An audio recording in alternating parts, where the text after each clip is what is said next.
जब गुरुजी ने चोला छोड़ा तो जब बड़े मंदिर में बॉडी लाई गई तो सारी औरतें और बच्चे, ये औरतें तो विधवा हो चुकी थी, बच्चे और आदमी यतीम हो चुके थे, सारे के सारे। सब में एक ही भावना थी।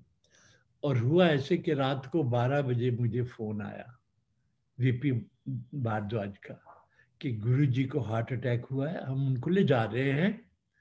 मैंने कहा कहाँ? कहती all India institute of medical sciences. मैंने कहा वहां क्यों ले जा रहे हो? मैंने कहा आप उनको नरेश त्रेन के पास क्यों नहीं ले जाते? उन्होंने कहा कि वो मैं जानता कि डॉक्टर पांडव हैं जो उनके बड़े भगत हैं, वो साथ है। उन्होंने कहा अभी तो एकदम वहीं चले, और तुम नरेश त्रेन को फोन करो कि गुरुजी को ऐसे हुआ है कि क्या करें। तो हम जल्दी से पहुंचे। तो उन्होंने ये बताया कि गुरुजी को हुआ था। फिर इनको हम ले गए। जब हम इनको स्ट्रेचर पे डालने लगे तो उठ पड़े, कहते नहीं नहीं चलो, मैं चल के चलूंगा। और फिर जब ये अंदर गए फिर दूसरा अटैक हुआ। तो जब तक हम पहुंचे तो दूसरा अटैक भी हो चुका था और गुरुजी वहां पे आईसीयू में स्पेशल केयर में थे। तो हमने देखा, और गुरुजी की महक थी सारे में वहां पे। तो 1 बजा, 2 बजे, 3 बजे, तो डॉक्टर्स ने कहा भाई ये तो अब प्राण छोड़ चुके हैं, अब आप इनको ले जाओ। तो हम सब ने इंसिस्ट किया कि गुरुजी का भरोसा नहीं, पता नहीं कब उठ के कहें चलो चलो चलो वापस चले।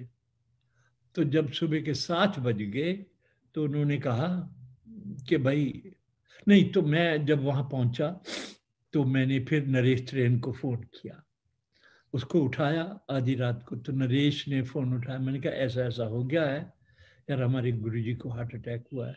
कहते कहाँ है? मैंने कहा एम्स में है। कहते कैसी हालत में है? मैंने कहा वैसे तो डॉक्टर्स कह रहे हैं अब वो सांस नहीं ले रहे। तो उसने कहा रघु देखो ऐसा है कि अब अगर ऐसी हालत में तो उनको इधर से उधर लाने का कोई मतलब ही नहीं है, हैं? अगर कुछ बात होती है इम्प्रूवमेंट की तो फिर भले ही आप ले आना, मुझे फोन कर देना। मैंने कहा, तो उन्होंने कहा मेरी डॉक्टर से बात करा दो। तो जो एम्स के डॉक्टर थे, मैंने नरेश से बात कराई। तो उन्होंने बताया नरेश त्रेन को कि भाई हमारे हिसाब से तो वो सांस छोड़ चुके हैं, पर संगत नहीं मानती है। तो this is how it is. तो हम सुबह 7 बजे तक बैठे। फिर उन्होंने कहा भाई अब आप ऐसे ही इंतजार करने पे लगे, इतनी देर के बाद कुछ नहीं फर्क पड़ेगा।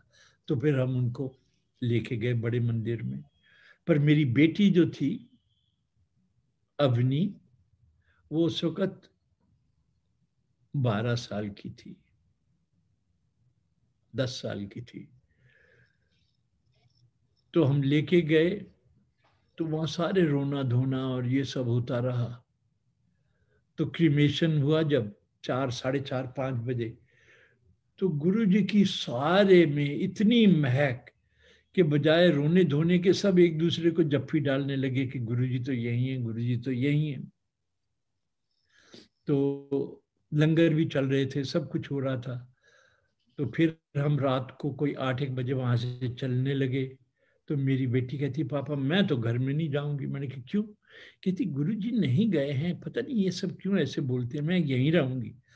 तो उसने क्या किया, गुरुजी का जो कमरा था बड़े मंदिर में जहां वो रेस्ट करते थे, उसके बाहर जाके बैठ गई। तो मैंने कहा बेबी देखो सब जा रहे हैं, ऐसे मत करो। तो जो आंटीज थी कुछ एक जो हमें अच्छी तरह जानती थी, वो कहने लगी हम भी रुक रहे हैं, कोई बात नहीं, ये हमारे साथ रहेगी। हमने कहा ठीक है। तो दूसरे दिन हम सुबह जब गए वहां पे, तो मैं अपनी बेटी को ढूंढ रहा था। तो मैंने देखा कि जो गुरुजी के कमरे का दरवाजा था उसके पास वो मुंह लगा के उस दरी पे लेटी हुई थी।